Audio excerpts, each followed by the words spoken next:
Welcome to Kadapa KVRR YouTube channel. Hi friends అందరికీ ఈరోజు video వచ్చేసి చికెన్ చేస్తున్నా. చికెన్ సింపుల్గా ఎలా చేయాలో చూపిస్తా చూడండి ఫ్రెండ్స్. ఫస్ట్ అయితే ఆయిల్ వేసుకోవాలి. ఆయిల్ వేడెక్కిన తర్వాత చెక్క లవంగాలు పువ్వు వేసుకోవాలి. తర్వాత పచ్చిమిర్చి వేసుకోవాలి. పచ్చిమిర్చి కొద్దిగా వేగిన తర్వాత ఆనియన్స్ వేసుకోవాలి. ఆనియన్స్ బాగా ఫ్రై చేసుకోవాలి. ఆనియన్స్ బాగా వేగిన తర్వాత టమోటా చిన్నగా కట్ చేసుకొని వేసుకోవాలి. టమోటా ఆనియన్స్ మంచిగా వేగాలన్నమాట. ఆనియన్స్ టమోటా బాగా వేగిన తర్వాత అల్లం వెల్లుల్లి పేస్ట్ వేసుకోవాలి. అల్లం పేస్ట్ వేసినాక మంచిగా వేగిన తర్వాత మనం తెచ్చుకునే చికెన్ వేసుకోవాలి. చికెన్ కడగద్దు అనమాట. చికెన్ అట్లే వేసుకుంటే టేస్ట్ బాగుంటుంది. కాల్చిన చికెన్ తెచ్చిన అనమాట. మొత్తం బాగా మిక్సీ చేసుకోవాలి, కలుపుకోవాలి. ఒక 5 minutes మూత పెట్టుకోవాలి. 5 నిమిషాల తర్వాత పసుపు వేసుకోవాలి.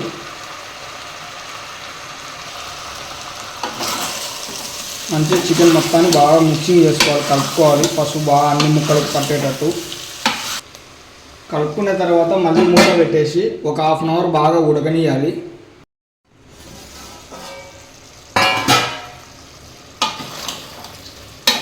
బాగా ముక్కలు ఉడికినాయి ఫ్రెండ్స్. ఇప్పుడు ఉప్పు కారం అన్నీ వేసుకున్నాం. మసాలాలన్నీ కారం కావాల్సినంత వేసుకోవాలి. సాల్ట్ వేసుకోవాలి. చికెన్ మసాలా మనకు కావాల్సినంత వేసుకోవాలి. అలాగే ఇది వచ్చేసి గ్రేవీ కోసం అనమాట. గ్రేవీ కోసం కొత్తగా తెచ్చినాను డిమార్ట్లో. ఇది ఒక్కటే కొత్తగా యాడ్ చేస్తున్నాను. ఇప్పుడు మొత్తం బాగా కలుపుకోవాలి. కారం ఉప్పు అన్ని ముక్కలకు పట్టేటట్టు బాగా ఉడుకోవాలి. కలుపుకొని బాగా మంచిగా చేసుకోవాలి. లైట్గా కొన్ని వాటర్ వేసుకోవాలి. 5 నిమిషాలు ఉడికితే కనుక మన కర్రీ అయిపోయినట్లే. ఓకే ఫ్రెండ్స్, మొత్తానికి చికెన్ అయిపోయింది. తిని టేస్ట్ చెప్తా చూడండి. ఓకే ఫ్రెండ్స్, తిని టేస్ట్ చెప్తా చూడండి.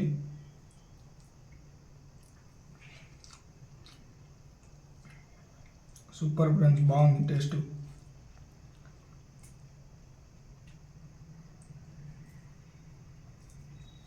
ఇలా చికెన్ పెట్టుకొని,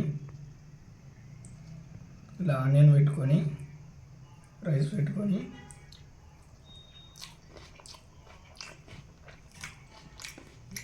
సూపర్ ఉంది ఫ్రెండ్స్.